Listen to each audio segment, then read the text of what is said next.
ஓம் சாய்ராம். ஸ்ரீ சாயி பாபாவின் சாஸ்னாமிருத திருமொழிகள். இதை நமக்கு தொகுத்து வழங்கியவர் பூஜ்ய ஸ்ரீ நரசிம்ம சுவாமிஜி அவர்கள். நேற்றையோட தொடர்ச்சியை இப்ப நாம கேட்கலாம். பாபாவின் வாக்குறுதிகள். என் பக்தன் உன்னிடம், தன்னிடம், எல்லா ஜீவன்களிலும் நான் இருப்பதை உணர்ந்து எல்லாவற்றையும் தனது குருவாக காண்கிறான். அவன் நானாக ஆகிவிடுகிறான். உனது எண்ணங்கள், குறிக்கோள்கள் யாவற்றினுடைய ஒரே இலக்காக என்னை நீ ஆக்கிக் கொண்டால், உனக்கு பரமார்த்தம், அதாவது மிக உயரிய லட்சியம் கிட்டும். நீ என்னிடம் பார்வையை செலுத்து. நான் உன்னை கவனித்துக் கொள்கிறேன். குருவிடம் முழுமையாக விசுவாசம் வை. அது ஒன்றே சாதனை. குருவே எல்லா தெய்வங்களும்.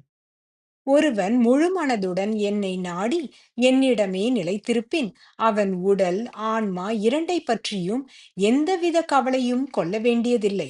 ஒருவன் காண்பது என்னை, என்னை மட்டுமே. எனினும் என்னை பற்றிய பேச்சுக்களையே செவிமடுப்பினும், என்னிடம் மட்டுமே பக்தி கொள்வானாயினும், அவன் ஆண்டவனை அடைவான், அதாவது சைத்தன்யம். என்னை நித்தியனாகவும், சுத்தனாகவும், புத்தனாகவும் வழிபடுபவன் என்னை வந்தடைகிறான். இடையறாது என் நாமத்தை உச்சரித்துக் கொண்டிருப்பவர்கள் அவர்கள் லட்சியத்தை அடைவார்கள். உள்ளம் ததும்ப சாயி சாயி என கூறுங்கள். நான் வெளிப்படையான உபசாரத்தையோ வழிமுறைகளையோ பொருட்படுத்துவதில்லை. அத்தகைய பக்தர்களிடத்தில் நான் இருக்கிறேன். என் பெயரை உச்சரியுங்கள். என்னையே தஞ்சமாக கொள்ளுங்கள். ஆனால் நான் யார் என்பதை அறிய ஸ்ரவணம், மனனம் தேவை. நான் உருவமற்றவன், எங்கும் நிறைந்துள்ளேன்.